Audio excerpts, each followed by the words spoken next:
They stripped her of the crown in under 5 minutes. I know, because I was standing outside the council chamber, counting the seconds on the wall clock, waiting for the order that would send me and my transport down to the western dock. 5 minutes for 11 years of rule. When the doors opened, nobody announced anything.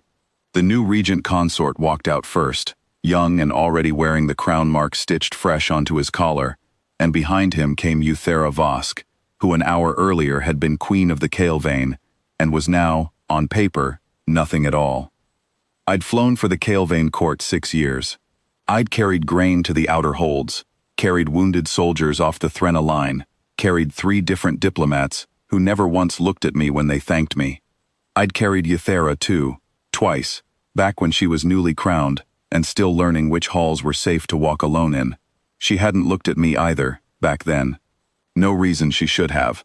I was cargo transport. She was the sun the whole court turned toward. Now I was the one assigned to fly her out to the exile world at Threnna's edge, and she was the one standing very still at the top of the colonnade steps, waiting for someone to tell her what to do with her hands.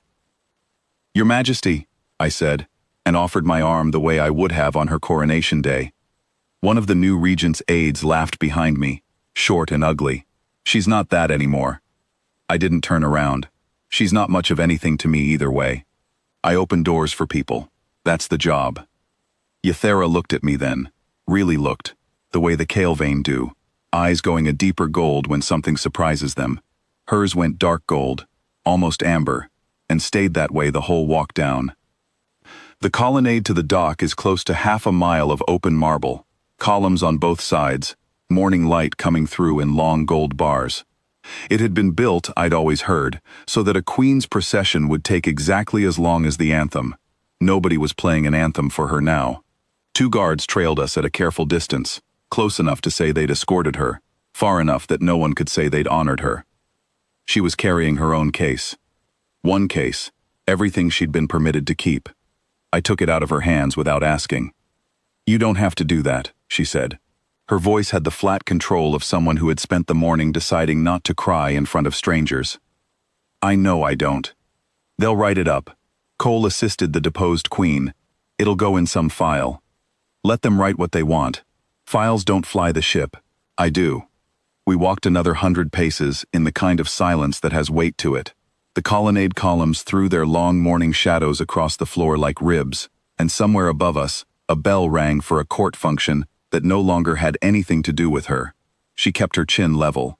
I'd flown enough wounded soldiers to know what that particular kind of straight-backed walking costs a person, how much of it is will, and how little of it is calm.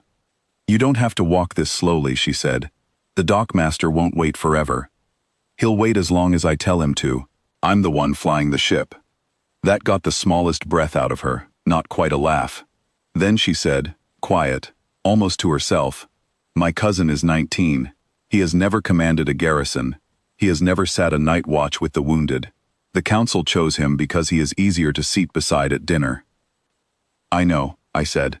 "I flew the wounded off Threnna 2 winters back. You were the one who came down to the hold yourself instead of sending a physician. Sat with a boy from the 3rd Company for 4 hours while he died, because nobody else would." She stopped walking. "You remember that? I was flying that hold. Hard thing to forget. A queen on her knees on a cargo floor. They didn't put that in any file either," she said, and for the first time her composure genuinely cracked, just at the edges, just around the eyes. I didn't touch her. Wasn't my place, and it wasn't what she needed anyway. I just stood there and let her have the 2 seconds it took to put her face back together, the way you'd give a soldier room to finish coughing before you ask him to keep marching. Then we kept walking. At the base of the dock stairs, a steward I half recognized was waiting with a data slate, checking names off a manifest for the new regent's staff. He looked up, saw Euthera, and his mouth did the thing court mouths do, that careful blankness that means someone has been told exactly how to feel and is fighting not to show the real thing underneath it. "Erasure order," he said, holding the slate toward me. "Her registry entry gets struck once she's aboard. Standard for deposed royals. I need your countersignature as flight officer." I looked at the line where I was meant to sign. Euthera Vosk, formerly Queen of the Kael'vane. Status: void. "No," I said. The steward blinked. It's procedure. I'm not signing a paper that says a woman who sat 4 hours with a dying private is void. Find someone else to countersign, or don't strike the entry. Either way, that's not my name going on it. Behind me, I heard Euthera make a small sound, not quite a word. I set her case down at the top of the ramp, and before I could think better of it, because a pilot thinking too hard about a gesture tends to talk himself out of it, I unclipped my own service pin from my collar. 6 years of flying, that pin. Nothing grand. A dull bronze wing, the kind every transport officer in the fleet wears and nobody looks at twice. Where the crown mark had been stripped from her collar that morning, leaving a clean bare patch on the fabric, I pinned my wing instead. That's not a crown, I said. I know that. It's just what I've got. She put her hand over it, over my hand for half a second before I stepped back, and her eyes were wet the way still water is wet, not spilling, just full to the edge. Why? She said. It wasn't really a question. It was the only word she had left. Because you were a queen to me on the day they crowned you, and you're a queen to me today, and nothing that happened in that room this morning changes what I watched you do on my cargo floor 2 winters ago. Council doesn't get a vote on that, only I do. The steward hadn't moved. He was still standing there with his slate, and when I finally looked at him, he set it down slowly against his chest, straightened, and inclined his head to her. Not the full bow the old court used, but enough. Enough that she saw it. Enough that she had to look away toward the ship so the tears wouldn't finally fall in front of both of us. Euthera Vosk, he said, quiet, using her name the way you'd use it for someone who still mattered. Safe travels. I walked her up the ramp myself. At the hatch she stopped, one hand on the bronze wing at her collar, and looked back down the long gold colonnade one last time. Not at the palace, not at the throne she'd lost, but at the two of us, the space where we'd been standing. Where you're taking me, she said, is that meant to be exile? It's meant to be a lot of things today, I said. To me, it's just the flight home. Yours, if you'll have it. She didn't answer that. She didn't have to.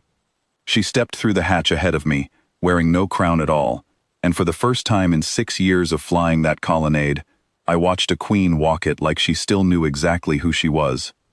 The hold was quiet once the ramp sealed behind us, just the low hum of the engines waking and the small ticking sounds a ship makes when it's deciding whether to trust the sky again. She sat on the crew bench along the wall, the same bench I'd once watched her kneel beside a dying boy from, and for a long while, neither of us said anything worth interrupting. They'll send word ahead, she said finally, to whoever's out at the edge station. Tell them what I am now. Void, on the manifest, whether you signed it or not. Let them send whatever word they want. Doesn't change what's sitting on my bench. She looked down at the bronze wing on her collar, turned it once between 2 fingers, the way you'd check that something was real. And what is sitting on your bench, Rennick Cole?